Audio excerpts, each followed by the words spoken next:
저희는 계속해서 누가복음을 살펴보고 있습니다. 특별히 누가복음은요, 지역적으로 예루살렘을 강조합니다. 왜 예루살렘을 강조하는가? 여러분, 예수님께서 이 땅에 오신 목적이 바로 십자가의 구원을 이루기 위한 목적이죠. 예루살렘이 그런 예수님이 오신 목적을 성취하는 장소이기 때문입니다. 그래서 지난주에도 말씀드렸던 것처럼 이제 누가복음은 이 십자가 사건을 향해서 달려가고 있어요. 여러분, 특별히 성경을 해석할 때 우리가 이제 이렇게 여러분 성경 읽을 때 이제 읽는다는 것은 우리가 이제 그것을 통해서 하나님 말씀을 깨달으려고 하는 거잖아요. 해석하려고. 그럴 때 아주 중요한 게 있는데요. 여러분이 성경 읽을 때 그 앞에 문구 앞에 나오는 절기 같은 정보는 상당히 중요합니다. 왜냐하면 여러분, 우리나라의 어떤 명절에도 각각 의미가 있나요? 없나요? 의미가 있죠.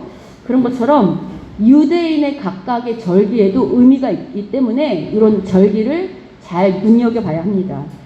특별히 유대인의 절기는 그냥 우리 세상 사람들이 지키는 절기 정도가 아니라 그 안에 하나님의 구원 역사와 연관된, 그리고 그것을 통해 말씀하시는 의미들이 있는 절기들이기 때문에 더 주목해서 볼 필요가 있습니다.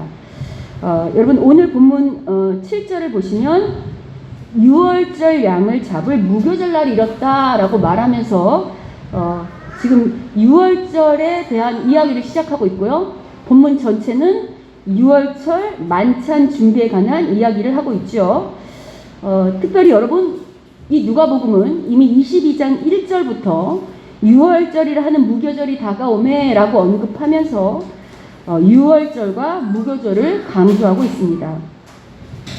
여러분, 우리나라 최대 명절은 뭐죠? 설날. 이렇게 대답이 나오는 것처럼 유대인에게 있어서 최고의 명절은 바로 유월절과 무교절입니다. 그러니까 바로 유월절이에요, 실은. 근데 이제 왜 무교절이 같이 나오냐면, 무교절은 언제 지키는 절기냐면 유월절 지킨 그 직후부터 바로 7일 동안 함께 묶어서 지키는 절기이기 때문에 성경을 보면 유월절과 무교절 이렇게 함께 등장하는 겁니다. 그러면 먼저 유월절이라는 절기는 뭘 기념하는 절기인가? 어떤 절기인가? 라고 질문할 수 있겠죠. 자, 우리 뭐 아시는 분 있으면 대답해 볼까요? 유월절은 뭘 기념하는 절기일까요? 아시잖아요. 자, 대답해 보세요. 예수님이 십자가에 너무 많이 갔어요. 유월절은 구약이잖아. 구약에서 출애굽 들어보셨어요? 출애굽의 구원 역사를 기념하는 절기예요. 기억을 떠올려 보세요. 구약에서. 여러분 아시는 것처럼 하나님의 백성이었던 이스라엘은 어디에 종으로 있었죠? 애굽의 노예로 있었어요. 근데 하나님께서 당신의 백성을 이 애굽으로부터 구원하시기로 작정하시죠. 그래서 어떻게 하시는가? 모세를 부르시고 모세를 통해 바로 왕에게 내 백성을 풀어주라고 말씀하시죠. 근데 바로가 이 얘기를 듣나요? 듣지 않나요? 듣지 않죠. 그래서 하나님이 어떻게 하시는가? 애굽의 10가지 재앙을 통하여서 이제 이스라엘 구원하세요. 그 중에서 특별히 마지막 재앙이 뭐였죠? 마지막 재앙이? 네, 장자의 죽음. 그런데 이 재앙, 이 장자의 죽음에 앞서서 하나님은 당신의 백성들에게 뭐라고 먼저 말씀하시냐면, 문설주에 어린 양의 피를 바른 그 집만은 죽음의 사자가 지나갈 것이다 라고 말씀하시죠. 그래서 결국 이 마지막 재앙 사건, 장자 죽음의 재앙 사건을 통해서 이스라엘이 어떻게 되죠? 출애굽하게 됩니다. 그리고 하나님은 이 날을 기념할 것을 명령하세요. 어떻게 기념할 것을 명령하시는가? 출애굽기 12장 14절을 보겠습니다. 2절, 3절 그리고 14절을 함께 보겠습니다. 자, 읽겠습니다. 시작. 이 달을 너희에게 달의 시작 곧 해의 첫 달이 되게 하고 너희는 이스라엘 온 회중에게 말하여 이르라. 이 달 열흘에 너희 각자가 어린 양을 취할지니 각 가족대로 그 식구를 위하여 어린 양을 취하되. 제가 이 출애굽 구원의 역사를 쓰는 이야기 일부만 발췌했는데 실은 이게 전체 문맥을 보면 이 유월절 날을 하나님이 이제 구원하셨잖아요. 출애굽해서 6월절 어린 양의 이제 문설주에 바른 날. 그래서 구원한 이 날을 이게 우리나라는 첫 해가 몇 월이죠? 1월이죠. 이스라엘 보고 이 달을 시작달로 너네들의 첫 해의 시작일로 정하라는 거예요. 그래서 실은 6월절이 이스라엘의 첫째 날이 되거든요. 1월 1일. 이게 우리나라 달력은 좀 달라요. 이게 우리나라 달력으로 치면 6월절의 1월은 4월이에요. 4월. 니산월. 그래서 그러니까 이 날을 첫째 일로 하라고 하고 그리고 이것을 영원한 규례로 대대로 지키라고 말씀하시죠. 그죠? 자, 그러면 이제 모세가 요 이야기를 다시 요약해서 백성들에게 선포하는데 뭐라고 선포하냐면 이렇게 명령해요. 출애굽기 12장 27절. 자, 읽어보겠습니다. 읽겠습니다. 시작. 너희는 이르기를 이는 여호와의 유월절 제사라. 여호와께서 애굽 사람에게 재앙을 내리실 때에 예굽에 있는 이스라엘 자손의 집을 넘으사 우리의 집을 구원하셨느니라 하나하매 백성이 머리 숙여 경배하니라. 아까 그 날을 무슨 날로 지키래요? 아까 그 날을 무슨 날로 지키래요? 6월절로 지키라고 말씀하는 거 보세요. 그러니까 출애굽 구원의 역사를 시작한 그 날을 6월절로 제정해서 지키라고 말씀하시는 거예요. 여러분 이 6월절이라는 히브리어는 6월절로 번역된 히브리어는 페사흐라는 단어인데 이 단어의 뜻은 뭐냐면 넘어가다, 뛰어넘다. 그러니까 말하자면 죽음의 문을 뛰어넘었다 이렇게 말하는 거예요. 그래서 6월절이 영어로는 패스오버거든요. 자, 이거를 오늘로 우리가 이해하기 쉬우면 쉽게 다시 설명하면 6월절을 오늘로 치면 어떤 날이냐면 이스라엘이 이 땅에 새로 시작된 건국이라죠. 건국일. 우리나라 같은 개천절 이렇게 하는데 이 땅에 이스라엘이란 날이 시작된 날인 동시에 하나님의 은혜로 종에서 해방되어 자유를 찾은 날, 독립한 날이라고 말할 수 있겠죠. 그죠? 자, 그리고 이제 다시 여러분 6월절이 무슨 날이라고요? 이 땅에 하나님의 은혜로 구원받아서 하나님의 자녀가 된 날인 동시에 이 땅에, 그러니까 자유인이 동시에 이 땅에 하나님 나라가 어떻게 된 날? 세워진 날. 이걸 항상 머릿속에 있어야 돼요. 이게 6월절이에요. 자, 그리고 이제 무교절을 좀 설명해 드리면 앞서서 6월절이 끝난 직후부터 무교절을 지킨다 그랬죠. 요 7일 동안 지내는 무교절에는 어떤 일이냐면 여러분 6월절 나올 때 누룩 없는 빵을 급하게 먹었거든요. 그러니까 이제 이게 나중에 어떻게 되냐면 누룩이 없는 떡, 그 다음에 무교병을 이제 먹는 절기인데 이걸 신학적으로 혹은 우리 신앙에 적용하면 성도의 거룩한 생활을 의미해요. 그러니까 누룩이 곰팡이니까 그런 더러운 거 없이 잘 깨끗하고 성결한 삶을 살아야 된다라는 걸 의미해요. 그래서 이렇게 말씀하시죠. 출애굽기 12장 15절 보겠습니다. 자, 보겠습니다. 읽겠습니다. 출애굽기 12장 15절 읽겠습니다. 시작. 너희는 7일 동안 무교병을 먹을지니 그 첫날에 누룩을 너희 집에서 제하라. 무릇 첫날부터 7일까지 유교병을 먹는 자는 이스라엘에서 끊쳐지리라. 자, 이게 바로 무교절 이야기예요. 이제 아시겠죠? 누룩 없는 떡. 자, 다시 한번 정리하면 6월절이 어떤 날이라고요, 여러분? 하나님의 구원을 받은 날이 동시에 이 땅에 하나님 나라가 세워진 날. 자, 그리고 이제 그렇게 하나님 백성으로 새롭게 태어났으니까 그렇게 거룩하게 살겠다고 지키는 절기가 바로 6월절과 무교절이에요. 그래서 여러분 유대인들은요, 3, 4월이 되면 아까 그 니산월이 4월이라고 그랬잖아요. 6월절이. 그 즈음이 되면 그 6월절이 되기 전부터 어떻게 하는가? 온 집에 누룩을 제거하기 위한 대청소를 해요. 그러니까 카페트나 옷, 침구, 커튼 같은 거 다 청소해서 집안의 먼지 다 털어내고 낡고 더러운 가구들은 혹은 더러운 것들은 이렇게 정리하고 교체하고 또 뭐 건물마다 곰팡이와 먼지를 털어내는 아주 이런 대청소로 한바탕 소독을 벌이죠. 이처럼 특히 이제 6월절 전날 저녁에 그 누룩을 제거하는 일이 아주 절정에 이를 만큼 이 절기를 아주 중요하게 여기면서 준비합니다. 그래서 이제 앞으로 대대손손 이 6월절은 유대인들에게 있어서 최대의 명절이 되는 거예요. 여러분, 우리나라도 지금 얼마 안 있으면 무슨 명절이 돌아오죠? 추석이 오죠. 우리가 추석을 앞두고 미리 준비하나요? 준비하지 않나요?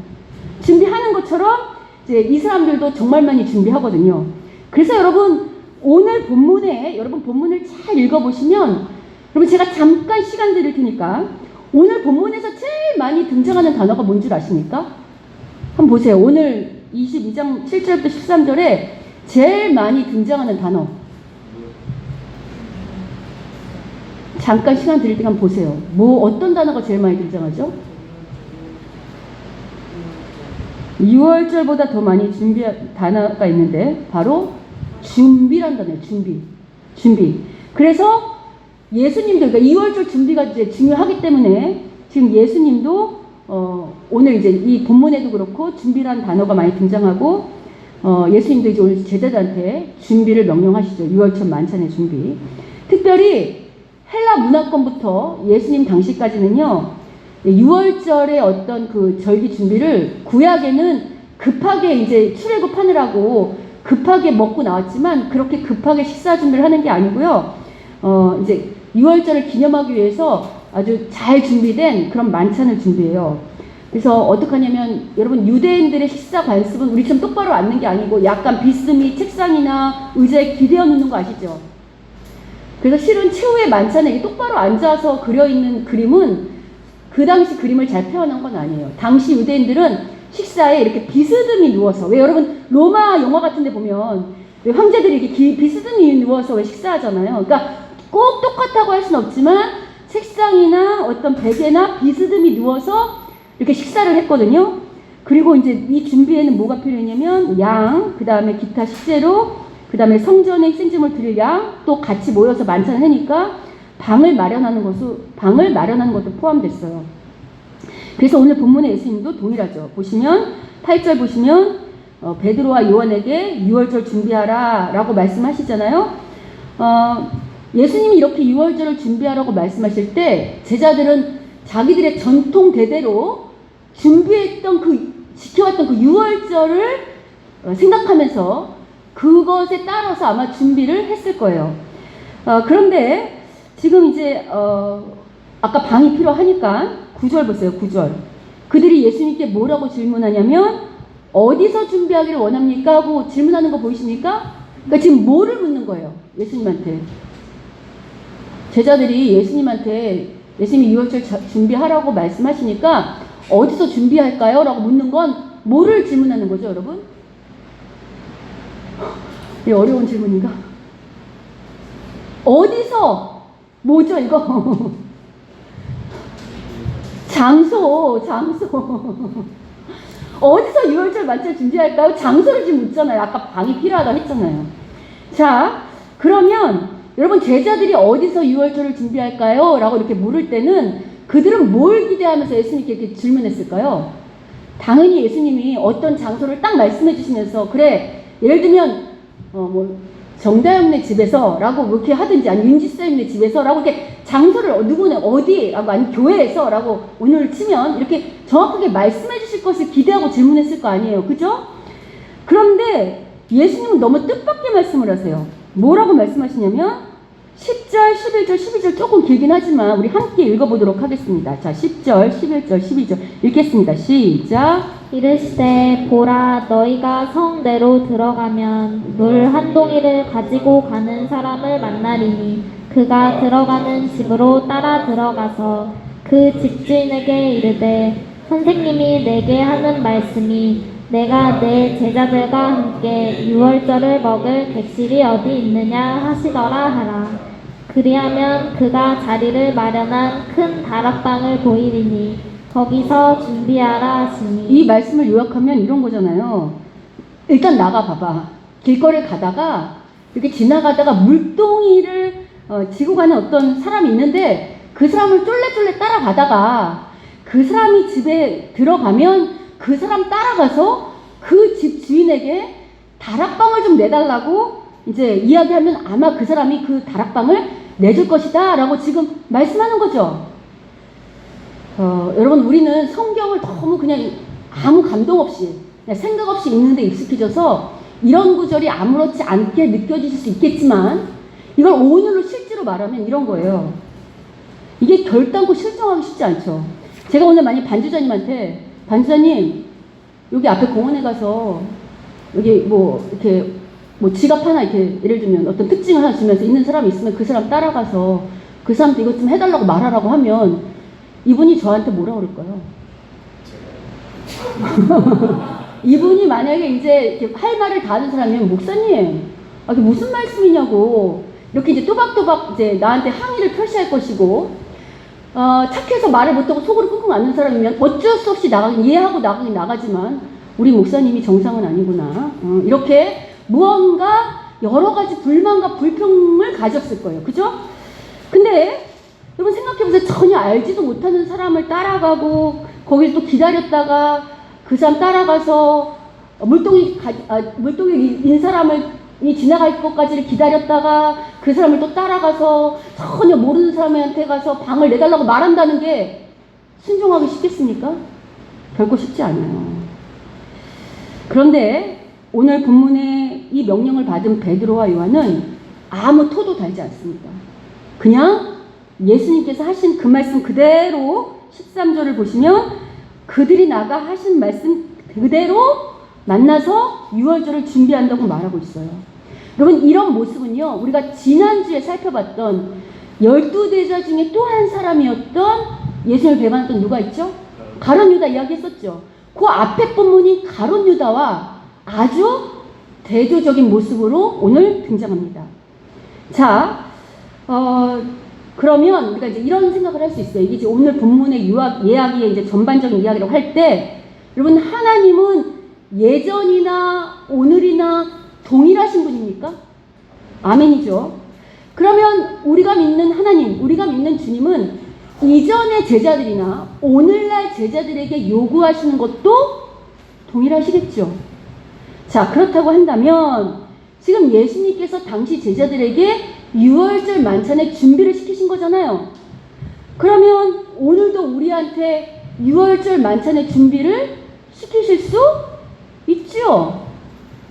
그런데 여러분, 중요한 게 있어요. 오늘날 유월절을 우리가 따로 지키나요? 지키지 않나요? 지키지 않습니다. 그러면 오늘 본문이 말하는 유월절 만찬의 준비는 오늘 우리에게 어떻게 적용해야 될까를 고민할 수 있겠죠. 자, 앞서 말씀드린 것처럼 일단 오늘날은 유월절 절기를 따로 지키지는 않아요. 왜 안 지킬까요? 여러분, 왜냐하면 예수님이 이 땅에 오셔서 십자가에 돌아가신 순간 구약의 유대인의 모든 절기는 유월절뿐만 아니라 안식일 시작해서 유대가 지켰던 모든 절기는 예수님 안에서 다 성취되었어요.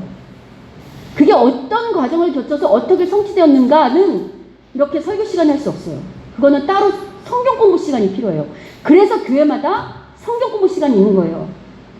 여하튼 예수님 안에서 이런 유대절기가 다 성취되었기 때문에 오늘날 우리는 유대절기를, 유월절을 따로 지키진 않지만 예수님이 성취하신 유월절의 의미를 묵상하면서, 그리고 그 절기가 예수님 안에서 날마다 이루어지거든요. 날마다.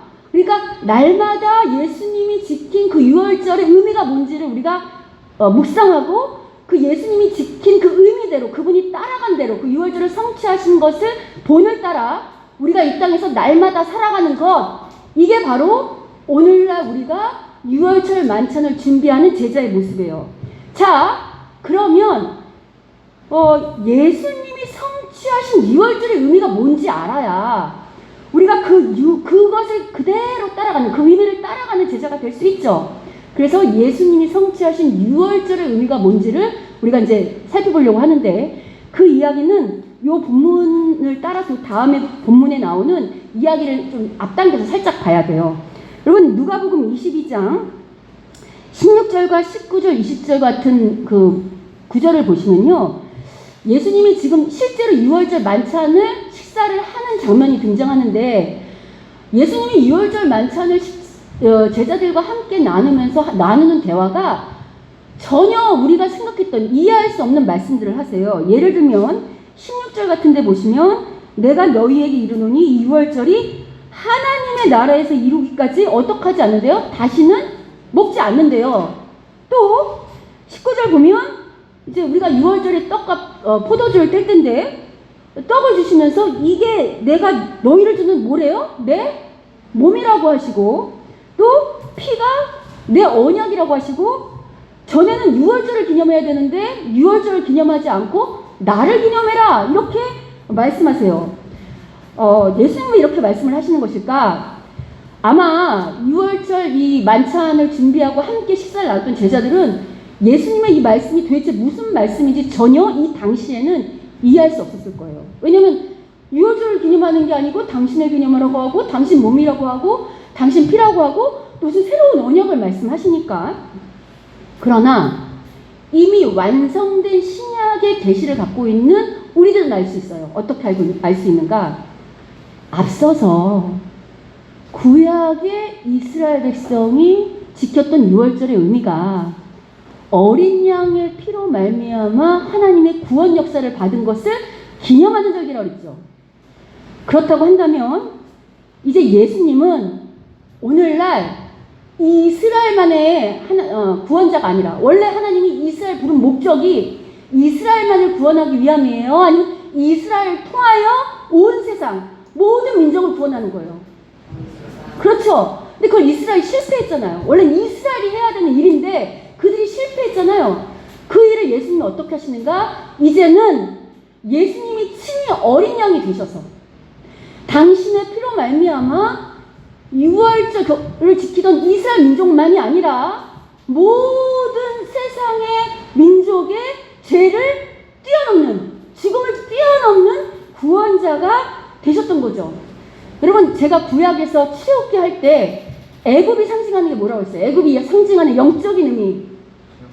죄라고 했죠. 죄. 타락한 세상, 타락한 죄된 세상 혹은 죄. 그 구약의 이스라엘 백성이 애굽의 노예가 됐다는 건 바로 죄의 종이 됐다는 거잖아요. 오늘날 이 땅에 많은 사람들은 누구의 노예예요? 타락한 이 세상의 노예요? 죄의 종이잖아요. 근데 예수님이 우리의 어린 양이 되심으로 말미암아 그의 피로 말미암아 우리가 죽음을 뛰어넘고 죄사함 받고 하나님의 자녀가 됐잖아요. 맞죠? 뿐만 아니라 아까 유월절이 이 땅에 하나님 나라가 세워진 공공일이라 그랬죠.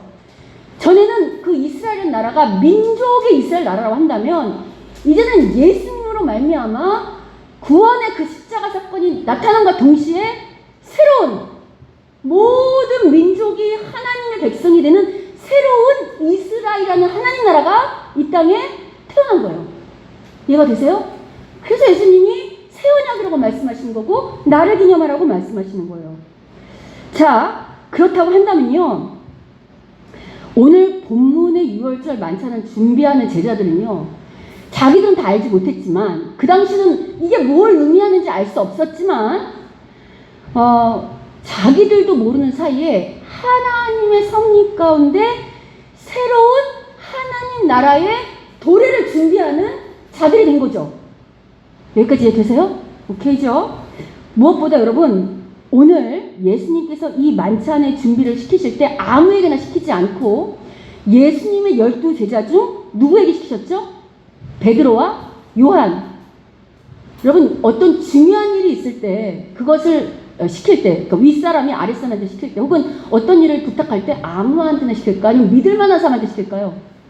그것을 해낼 수 있는 실력 있는 자, 준비된 자 혹은 할 수 있는 자는 시키겠죠. 실제로 오늘 이 예수님이 베드로와 요한은 늘 예수님의 어떤 이야기를 나타낼 때 이렇게 예수님 가장 최측근에서 수제자로 등장하는 사람들이거든요. 그래서 여러분 오늘 이 유월절 만찬을 준비했던 베드로 요한은 훗날 물론 이들이 잠깐 이들도 영적인 눈이 어두워서 예수를 몰라본 날이 있지만 훗날 성령을 받고 사도행전을 보면 어떻게 되냐면 예수님을 대신해서 하나님 나라를 세우는 대표자요 기둥이 돼요. 사도행전 앞에를 보면 다 베드로와 요한이 등장한다고. 그래서 여러분 베드로가 사도행전에 보면 한 번 설교에 3,000명, 5,000명씩 구원하는 역사가 일어나고 또 그 사도행전 3장에 왜 성전 미문에 앉아있던 그 안진뱅이를 일으켜 세운 자가 바로 베드로와 요한이잖아요. 그들이 예수님이 한 것과 똑같은 기적을 일으킴으로 새로운 하나님 나라를 계속해서 준비하고 세워가는 그런 기둥들로 등장하잖아요. 여러분 이건 결코 우연이 아니에요. 비록 그 당시에 베드로와 요한은 자신들이 예수님으로 인해서 새롭게 이 땅에 세워지는 하나님 나라의 대표자요 기둥이 될 거를 전혀 알지 못했을 거예요. 그러나 예수님이 승천하시고 성령을 받은 후에 성령으로 말미암아 하나님께서 우리를 준비시키셨구나. 우리 이렇게 이 나라를 세울 예수님을 대신해서 이 땅에서 하나님 나라를 세워가는 하나님의 사람들로 준비시키셨다는 것을 나중에 깨달았을 거예요. 그래서 여러분 결국 이 말씀을 통해서 우리가 뭘 할 수 있는가?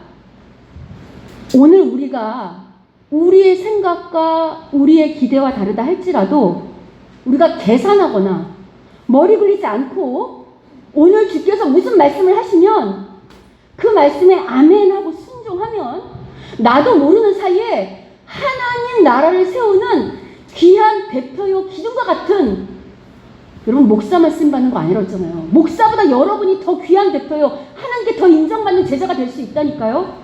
그렇게 준비되는 자들이 된다는 거예요. 그렇다면 여러분 오늘날 6월절 준비하는 제자들의 모습을 바로 우리 자신에게 적용하면 우리는 이런 거죠. 하나님께서 날마다가 6월절이고 날마다가 하나님의 그 구원을 감격하며 감사하는 날이라고 한다면 우리가 날마다 6월절이 많지 않아 말하자면 하나님 나라를 세우는 준비자들이 된다고 한다면 여러분 날마다 말씀을 통해 혹은 기도를 통해 혹은 교회를 통해 하나님이 여러분에게 준비하라고 혹은 훈련하라고 하시는 요구들이 있나요 없나요? 있죠. 그래서 우리가 그 말씀에 날마다 순종하고 거기에 최선을 다하면 나도 모르게 실력을 갖추면서 하나님 나라를 세우는 기둥과 같은 제자들로 준비되고 있다는 거예요. 여러분 실제로 그렇지 않습니까? 오늘날 하나님 나라의 본을 보이는 공동체는 어딜까요? 오늘날 하나님 나라의 모델, 하나님 나라다. 여기 이것이 하나님 나라를 살아가는 모습이다라고 본을 보일 수 있는 공동체가 어디냐고. 교회예요, 교회. 여러분 우리 교회 구성원들이 다 그렇잖아요. 제가 이제 늘 제일 그래도 우리 믿을만한 게 최 목사님이니까 이제 최 목사님을 예로 드는데 우리 최 목사님은 신앙만 공부한 게 아니고 전기 자격증, 냉방 자격증, 여러 자격증이 많거든요. 근데 여러분 세상은 어떤 공부를 하거나 어떤 자격증을 따면 자기 밥벌이하고 자기 물질 체험으로 나아간다고. 그런데 하나님은 하나님의 자녀들은 이 어떤 영성뿐만 아니라 세상의 재능과 기술까지도 다 미리 준비시키셨다가 그걸 뭘 통해 쓰시냐면 하나님 나라를 세워가는 자들로 준비시키시잖아요. 맞죠? 그래서 우리 목사님이 교회 안에 여러 가지 일들 그래서 우리는 다르잖아요. 우리는 우리의 기술과 재능을 우리 밥벌이를 하거나 우리 돈을 버는 데만 사용하지 않고 목사님은 꼭 우리 교회뿐만 아니라 이 기술을 가지고 신학뿐만 아니라 자기가 갖고 있는 그런 재능을 가지고 우리 교회뿐만 아니라 다른 교회나 혹은 사람을 세우는 이런데 정말 빚도 없이 값도 없이 정말 최선을 다하는 것 이게 하나님 나라를 세우도록 준비된 자의 모습이잖아요. 맞죠? 근데 여기서 우리가 한 가지 짚고 넘어갈 게 있어요. 여러분 오늘 본문하고 지난주를 살펴보면 똑같이 예수님의 12제자예요. 그죠? 그런데 누구는 가룟 유다 같은 자는 하나님 손에 떨어져서 복음커녕 저주로 끝나는 인생이 있고 지금 똑같은 12제자지만 베드로와 요한 같은 사람은 하나님 예수님의 가장 최측근에서 훗날 정말 기둥과 같이 쓰임받는 제자들이 돼요. 그럼 제가 이런 말을 하면 아니 목사님 하나님은 공평하신 분이라면서 당신의 제자들에게 누구는 쓰임받고 누구는 복을 받는 그런 제자들로 준비시키시고 누구는 그렇지 못한 자들이 된다고 한다면 불공평한 거 아닙니까? 라고 질문할 수 있죠. 여러분 우리가 잘 알아야 될 게 있어요. 출애굽하는 거 그러니까 죄에서 사함받는 은혜는 모두에게 값없이 주어지는 아주 특권이에요. 은혜예요. 근데 여러분, 구원 이후의 삶은 대가를 치르는 만큼이에요. 누가 하나님 앞에 이미 구원받았지만, 그래서 구원받았지만 비참한 구원자로, 구원받은 백성으로 끝나는 자가 있는 반면, 하나님의 복을 마음껏 누리며 사는 자 두 종류가 있어요. 왜냐하면 여러분, 우리가 하나님을 요구하실 때 세상 사람들은 그 말씀이 안 들려. 왜? 하나님을 모르니까. 그러나 구원받고 난 다음에 하나님의 아버지니까 주의 말씀이 들리죠. 그렇게 말씀을 들릴 때, 그래서 하나님이 여러분을 훈련시키실 때, 무엇을 요구할 때 우리에게는 순종할 수도 있고 불순종할 수도 있는 자유의지가 있어요. 똑같이 부름받았지만 하나님 앞에 우선순위를 두고 자기 인생을 거기다 걸고 우선순위 앞에 하나님께 우선순위와 가치와 모든 걸 두고 자신의 재능과 시간과 그런 것들을 그 우선순위에 맞춰서 최선을 위해 하나님을 섬기며 준비하는 자와 그렇지 못한 자가 누리고 받는 복이 달라야 그게 공평한 거죠. 똑같이 불순종하고 순종한 자가 있는데 똑같다면 그게 어떻게 공평입니까? 그것에 다른 것이 공평이죠. 다만 하나님이 복 주시는 기준 혹은 하나님 마음에 합한 기준이 우리의 타락한 눈과 다르기 때문에 하나님의 복 주심이 우리가 보는 거하고 달릴 수는 있지만, 그러나 하나님은 분명히 자신에게 최선을 다한 인생 그리고 준비한 인생에 복 주시는 게 당연하고 그리고 그게 공평한 하나님이라는 거예요. 다시 오늘 본문으로 돌아와서 여러분, 우리 교회를 한번 보세요. 우리 교회만 해도 우리가 지금 이렇게 새롭게 시작한 지 1년밖에 안 됐지만 그렇다고 우리가 하루아침에 생긴 교회가 아니에요.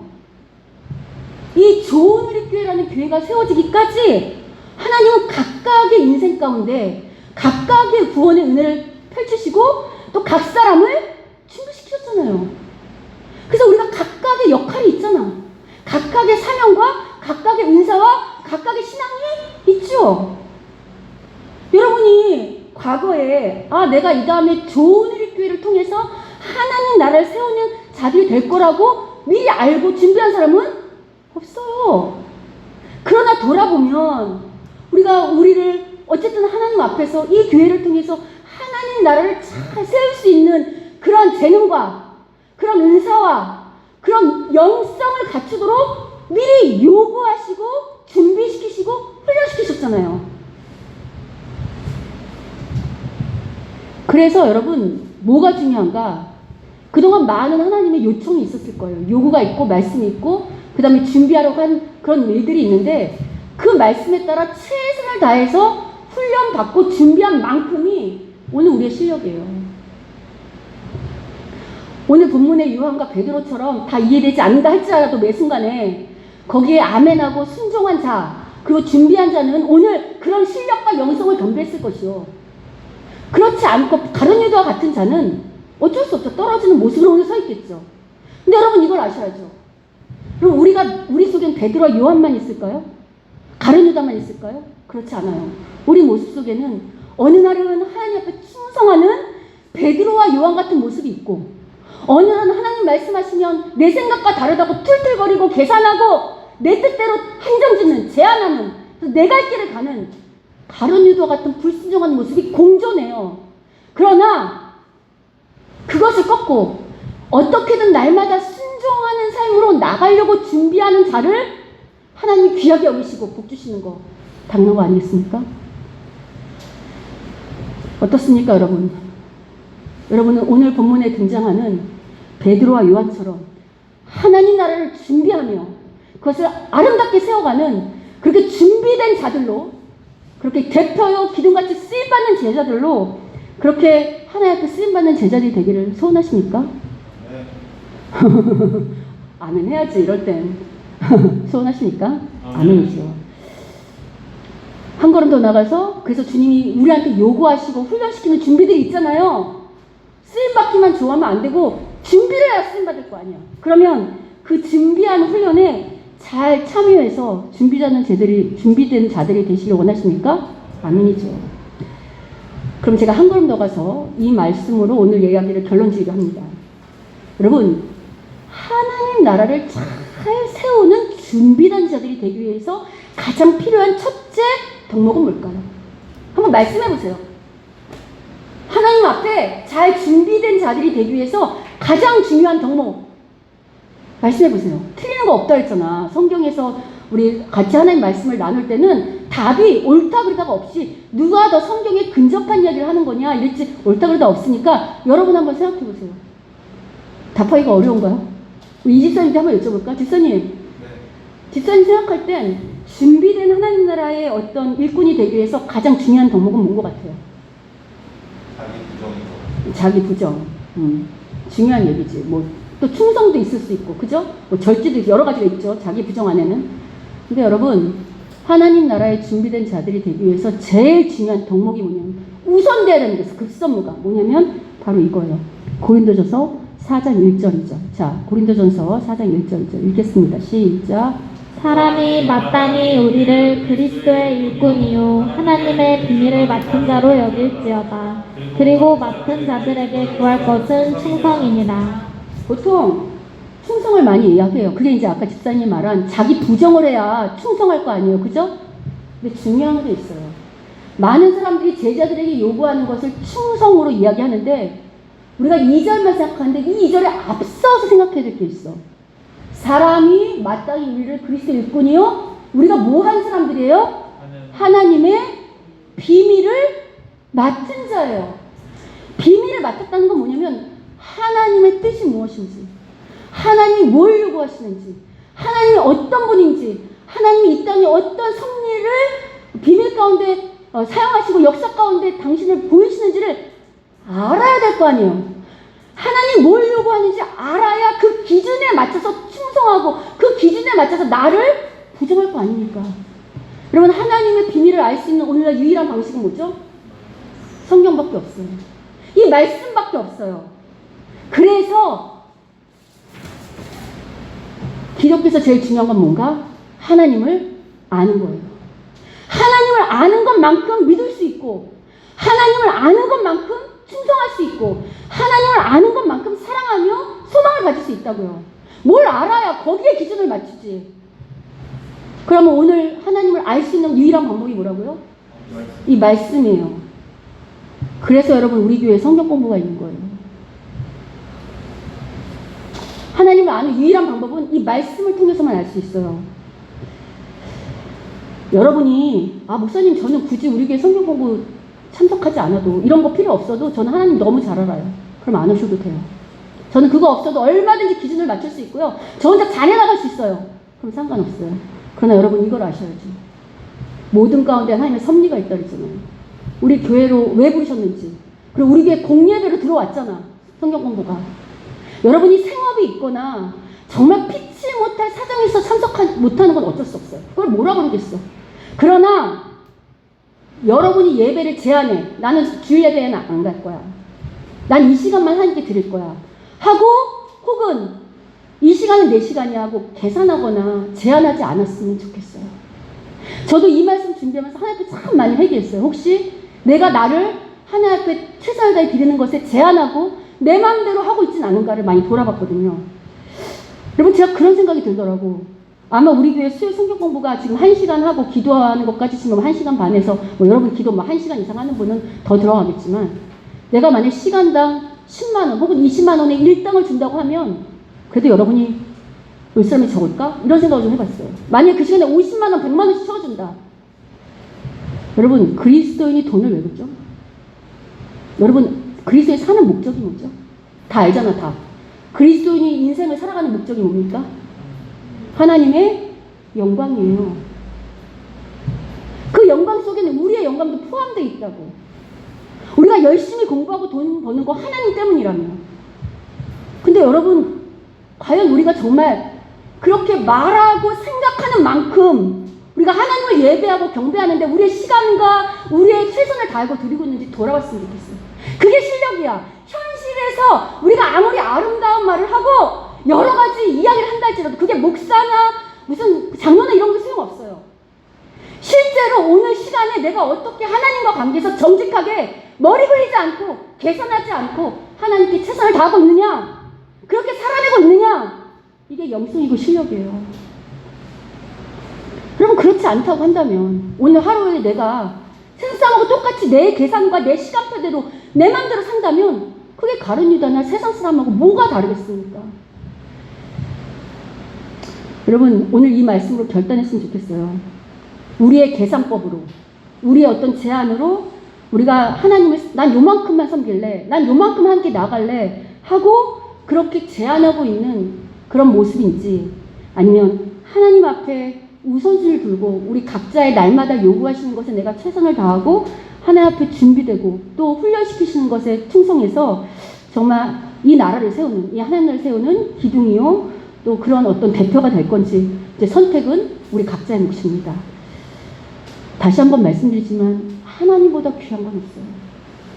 제가 우리 아들한테도 어제부터 계속 이야기를 하고 있는데, 제가 오죽하면 야근을 하길래 야근 빠져나올 수만 있으면 그 수당 챙겨줄 테니까 와라 이러는데, 일이 워낙 바빠서 그렇다고 하긴 하는데, 우리 아들도 회사 일보다 하나님이 우선이었으면 좋겠어요. 진짜로. 그러니까 여러분 그건 각자 알아요. 각자가 알아. 누구의 눈치를 볼 게 없어. 사람의 눈치 볼 필요 없어. 목사의 눈치 볼 필요 없어. 각자가 하나님 앞에 정직합니다.